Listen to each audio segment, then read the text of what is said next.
Hello dear students, welcome to Sujit academy. আজকে আমাদের সঙ্গে আছে শুভম দে। আর শুভম দে, তোমার ব্যাচ কি ছিল আমাদের, আর তুমি কত বছর ধরে প্রিপারেশন করেছো, র্যাঙ্ক কত, মার্কস কত, আর ডিটেলস আমরা জার্নি শুনবো। তো ফার্স্ট অফ অল বলো তোমার ব্যাচ কি ছিল। আমি ক্রিকেটের পারফেকশন ব্যাচটায় জয়েন করেছি। মোটামুটি ওটা 1 বছর আছে। তখন তার ব্যাচ লঞ্চ করেছি, তখনই ভর্তি হয়েছি। আমার ও ছিল সবচেয়ে ওল্ড ব্যাচ, পারফেকশন হ্যাঁ, ছিল, ওটা অলমোস্ট 13 মান্থ হয়ে গেছে। হ্যাঁ। আর আর আমার মার্কস হয়েছে 39.584। আর আমার র্যাঙ্ক হয়েছে 34। 34 র্যাঙ্ক, 39.5834, এটা র্যাঙ্ক কার্ড। আর তুমি তোমার জার্নিটা বলো, তোমার কি ছিল, 10 পাস, 12 আমি পাস? 10 পাস। 10 পাস করে 34 র্যাঙ্ক, চলো ব্যাপার তো। আর ওবিসি বি র্যাঙ্ক আছে 4, তো ভালো ডিপার্টমেন্টই তুমি পেয়ে যাবে। আর তুমি 10 পাস করে কবে ডিপ্লোমায় ঢুকেছিল, রানিং আমি ইয়ারে? হ্যাঁ, এবার অনেক স্টুডেন্ট বলে বা অনেক গার্জিয়ানরা একটা ভয় থাকে যে 10 পাস করে হয় না, পসিবল নয়। হুম, তো তাদের জন্য তুমি কি অ্যাডভাইস করতে চাইছো, কিভাবে হলো তোমার? বলবো ঠিকঠাক পড়াশোনা করতে। তো কম্পিটিশনটা বেড়ে গেছে, হুম। তাই একটু তাড়াতাড়ি শুরু করতে হবে। সেকেন্ড ইয়ার থেকে শুরু করে দিলে হয়ে যাবে। মানে যারা 10 পাস করেছে তাদের 2 বছর করতে হচ্ছে, হ্যাঁ, 2 বছর না করলে প্রবলেম আছে। হ্যাঁ, 12 পাস করলে তবু ঠিক আছে, এক হ্যাঁ, ইয়ারে হ্যাঁ, হয়ে যাবে। যারা 10 পাস করছে তাদের 2 বছরটা ম্যান্ডেটারি পড়ে হ্যাঁ। যাচ্ছে কম্পিটিশন বাড়ার জন্য। হুম, তুমি কিভাবে প্রিপারেশন জার্নি চালিয়েছো, কলেজের সঙ্গে সঙ্গে মনে হয় রানিং ইয়ারে হয়েছে হ্যাঁ। তোমার র্যাঙ্ক, ওটা বলো। আমি থার্ড সেমিস্টার এই পরীক্ষা যখন হয়েছিল, পরীক্ষা তখনই আমি জয়েন করেছিলাম। আর তারপরে আমি ওই কলেজ থেকে আসতাম, কলেজ থেকে 1-2 ঘন্টা রেস্ট নিতাম, তারপরে পড়া চালু করে দিতাম। ভিডিও দেখে দিতাম, নোটস বানাতাম। আর যে মক টেস্টগুলো পুরো ক্লাসের এরকমভাবে। নোট তৈরি হ্যাঁ, হতো। তুমি এক্সট্রা অন্য কোথাও কোনো ব্যাচ বা অন্য কোনো কোচিং না, সেন্টারের না, সঙ্গে যুক্ত ছিলে? কম, এনি মক টেস্ট আদার না, ইনস্টিটিউটে? না।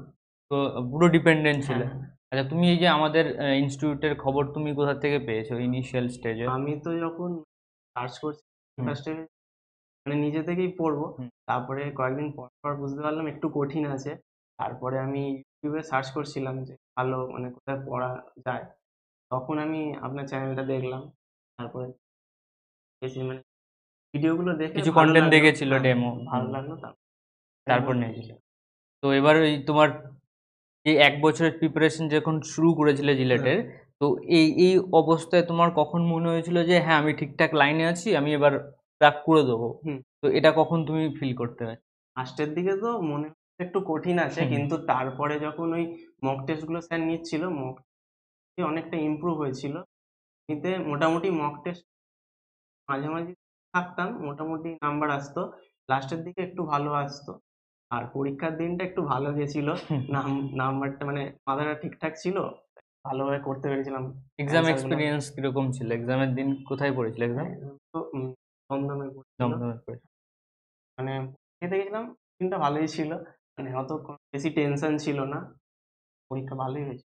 যারা অফলাইন পড়ে আর যারা অনলাইন পড়ে, হুম, অনেকে ভাবে অনলাইনে সেরকম দেওয়া হয় না কন্টেন্ট। হুম। তোমার কি কিরকম ওটা নিয়ে মত? তুমি তো ছিলি অনলাইনে। হ্যাঁ, অনলাইনে তো কন্টেন্ট দেব, আর লাইভে তো স্যার যেটা করাতো অফলাইনে অফলাইনে সেটাই লাইভ সেইটাই লাইভ টেলিকাস্ট। টেলিকাস্ট হতো। এবার সেটা লাইভেও করা যেত, এবার যদি তখন টাইম না থাকতো তাহলে পরে রেকর্ডেড ভিডিওটা দেখা যেত। সেই কারণে কোনো কলেজের প্রবলেম প্রেসারে হয় না। টাইমে হ্যাঁ, হ্যাঁ। অসুবিধা হতো। কন্টেন্ট কোনো ডিফারেন্স না, তাই না, তো? না। অফলাইন হোক বা অনলাইন হোক, হ্যাঁ, সেম কন্টেন্ট। এবার তোমার প্ল্যানিং কি আছে ফিউচারে? আমি তো হয়তো যাদবপুর হয়ে যাবে। হয়ে যাবে না, এবার হয়ে যাবে? কি ডিপার্টমেন্ট নেবে? আমি আমি ডিপ্লোমাটা সিভিলে করেছি, সেই সিভিলেই কন্টিনিউ করব। সিভিল নিয়ে নাও। সিভিলে ফার্স্টেই তোমার অ্যাডমিশনই হবে, দেখবে সিভিলে। ঠিক আছে। তো নেক্সট ইয়ার যারা দেবে তাদের জন্য একটু ছোট করে যদি বলতে পারো কি করবে ওরা, মেনলি যারা 10 করে এসছে তাদের মনের ভয়টা কি হ্যাঁ, থাকে এখন নাকি? তো কম্পিটিশনটা বেড়ে যাচ্ছে। আর ডিপ্লোমাতে তো ফার্স্ট ইয়ারে ওই ফিজিক্স, কেমিস্ট্রি, ম্যাথ এগুলো তো আছেই। ওগুলো তখন তো প্র্যাকটিস হয়ে যাবে একটু। আর তারপরে সেকেন্ড ইয়ার থেকেই ভর্তি, র্যাঙ্কটা ভালো হয়, কম্পিটিশন বেড়ে যাচ্ছে। চলো, অল দ্য বেস্ট, সবাই ভালো করে পড়াশোনা করো, দেখা হবে আবার, tata, bye bye, tata. As a teacher আমি এক্সাম দিতে গিয়েছিলাম, র্যাঙ্ক 1 এসছে, মার্কস 66.4166। আর টেনশন নয়, আমি কাউন্সিলিংয়ে বসছি না, নো টেনশন। যে র্যাঙ্ক 2 করেছে আমাদের, সে অ্যাকচুয়ালি র্যাঙ্ক 1 এর স্টুডেন্ট।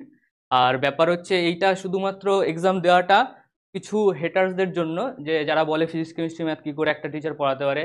তো অনেকে বলতো যে এই র্যাঙ্কগুলো হয়তো স্যার কিনে নিয়েছে, তো নিজেকে তো কেনা যায় না। তো তার জন্য এক্সামটা দেওয়া, বাকি আমার কারো কোনো ওপিনিয়ন নেই। সবাই পড়াশোনা করো, সবাই নিজের জায়গায় থাকো।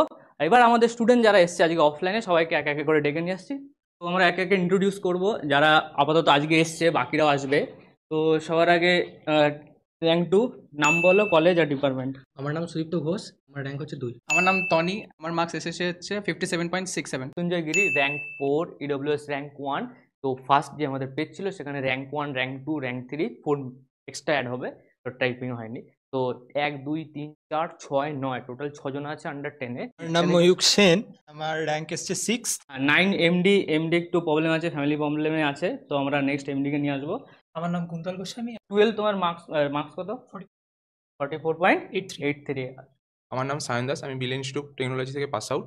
আমার নাম্বার এসে 44.83। 44.83, 40.83। আমার নাম আয়ুষ সাহা, 16th র্যাঙ্ক করেছি জিলেটে এই বছর এক্সামে।